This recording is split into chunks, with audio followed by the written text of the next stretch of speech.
Donald Trump's tariffs have been an absolute disaster. What the Wall Street Journal called the stupidest trade war in history doesn't even begin to cover it, because we're seeing outcries for Donald Trump to just stop this idiotic economic agenda from elected Democrats, but Republicans as well. And it's not just public pressure. Donald Trump is now facing legal liability from one of his least favorite governors out there. That is Gavin Newsom, who triggered Donald Trump into a posting meltdown with the lawsuit he is bringing against him and his tariffs. We're going to cover it all. But before we do, if I could quickly ask you to leave a like on this video. And if you haven't already and you enjoy our channel, to hit that subscribe button. It goes a long way, and it really does mean a lot to me. Now, before we get into this breaking news from Governor Newsom, I want to hear what he had to say about Donald Trump's tariffs just a couple of days ago. But let's talk about those red states. Aren't they disproportionate, the ones impacted by these tariffs? I mean, to your point, there's going to be some tears here. And I appreciate the larger geopolitical and what you're trying to argue for ultimately coming out on the other side. But this transition is not overnight. The transition will come at real cost and consequence. Let's just be pragmatic. Up in Minnesota, Michigan, in New York, they're looking at $100 more a month on electricity bills as it relates to the retaliatory nature of what happened. That's a threat. That's if it goes through some. But that's just one example. I mean, every economist looks at the impacts of these tariffs. Obviously, California will be disproportionately impacted. We did this, Governor. We did the most significant tariffs we've ever done on the Chinese Communist Party, and I think there may be some dislocations in the short term. But in the intermediate term, I think it's really the way you get to the sunlit uplands of really having back to the American plan of, remember, world-class industrial manufacturing that generates so many other opportunities. I think it's a mutual goal for all of us. But industrial policy, which I think is missing a little bit from the Trump agenda, with targeted tariffs, I understand, but broad tariffs without an industrial policy to back it up is where I start to lose a little. Now, I have certainly not been the biggest fan of Gavin Newsom's podcast, having on a bunch of right-wingers to kind of suck up to them a little bit, but maybe give them a platform that they certainly don't deserve. But that right there is exactly what Gavin needed to be doing through all of the episodes of his podcast. Debunk the lies. Gavin is great at that. He should be going into conservative spaces more than bringing conservatives into liberal spaces, but that is for a different video. The point he made is the one we have to continue to communicate, that Donald Trump's tariff plan is not a plan. There is no goal. There is no end outcome that he is clearly working to. One day it's money doesn't matter and the stock market tanking is good. The other, it's we're bringing jobs back. The next, it's this is a negotiating tool. No one knows what is happening, and neither does Donald Trump. Take a listen to what he had to say recently about his own plan. Maybe, our country was the strongest, believe it or not, from 1870 to 1913. You know why? It was all tariff-based. We had no income tax.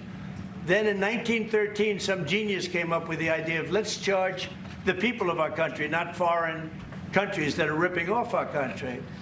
And the country was never that kind of wealth. We had so much wealth, we didn't know what to do with our money.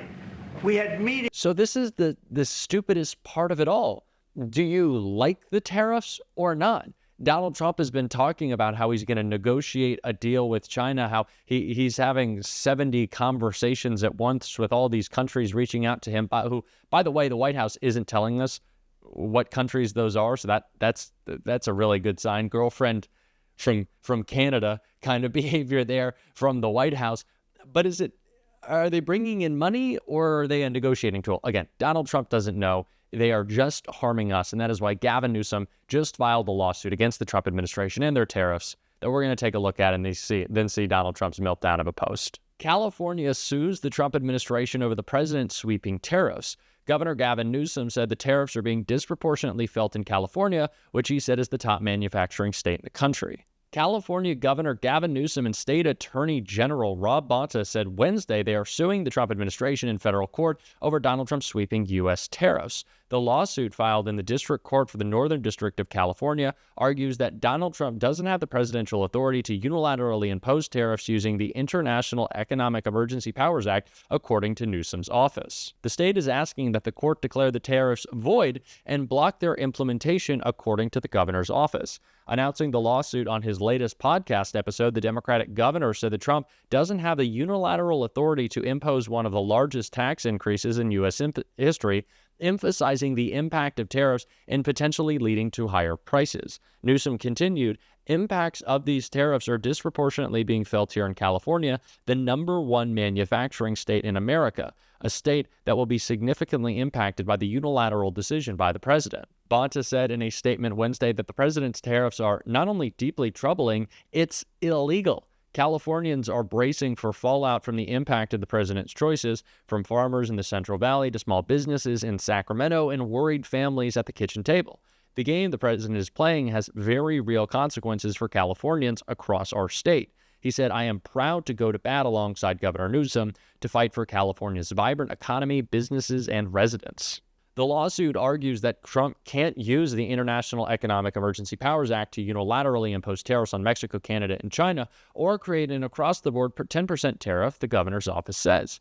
Trump has imposed tariffs on most foreign countries, with China facing the largest amount, 145%, and other nations facing 10% after the president backed off last week from implementing higher duties for 90 days. Trump touted the tariffs while speaking to reporters at the White House on Tuesday, saying, we're making tremendous amounts of money, taking in billions of dollars and hundreds of billions of dollars in tariffs from other countries that for many decades just ripped off the United States, and it's time that we not allow that to happen. Yes, the tariffs have always been and will always be illegal. It is Congress's authority to impose taxes, which is what tariffs are.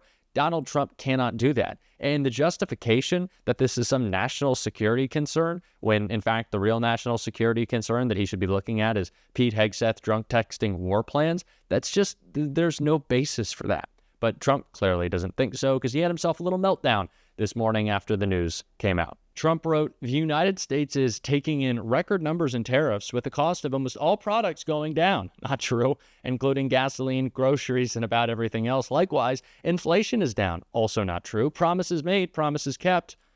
Promises broken, Donald. Promises made, I don't think the promises were kept. I think that's why your approval rating is so low. And this is not the only thing that Donald Trump is doing to break the law and screw himself over and continue to make sure that his approval rating goes down. Another Democratic governor spent last night calling out Donald Trump's disgusting and illegal mass deportation plan.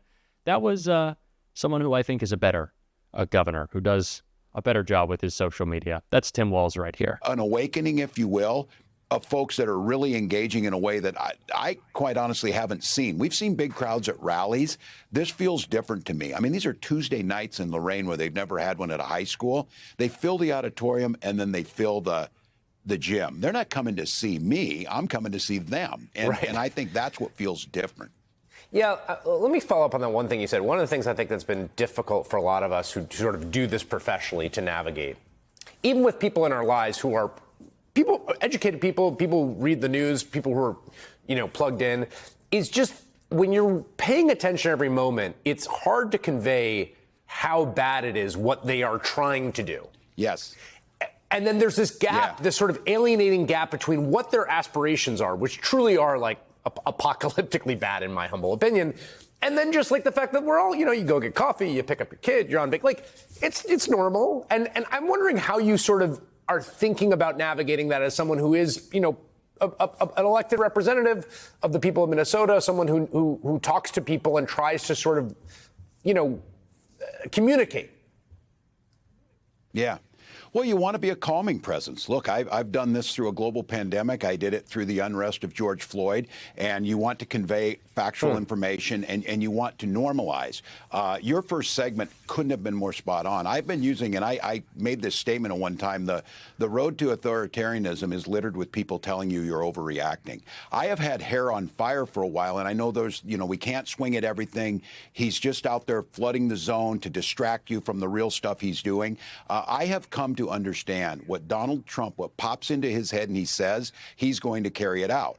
Once again, he talked about the tariffs. He talked about, he's going to deport people. And this whole thing with Mr. Abreu Garcia, it's that old wisdom and terrifying is if you're not speaking up for this man, there will be no one left to speak up for you. Whether it's Chris Krebs that they're going after for simply, I know Chris Krebs. He's a Republican. He was there to provide election security in 2020. He did it, and all he said was it was a fair election. They're coming. They're going to do this. So I think the biggest thing is I'm convinced now he's not going to listen to the courts. And I've been saying there is a finer firewall, and it's the people. That's why these rallies, that's why these town halls, that's why this engagement, it's not meant to scare people. It's meant to empower people, because I will tell you what, Republican members of Congress are not afraid of the people. They're afraid of Donald Trump.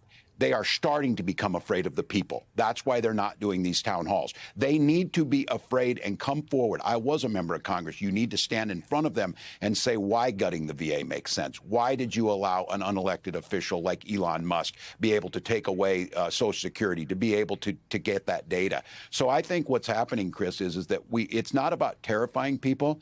It's about just simply and very calmly showing them they are headed towards this. Donald Trump has said it.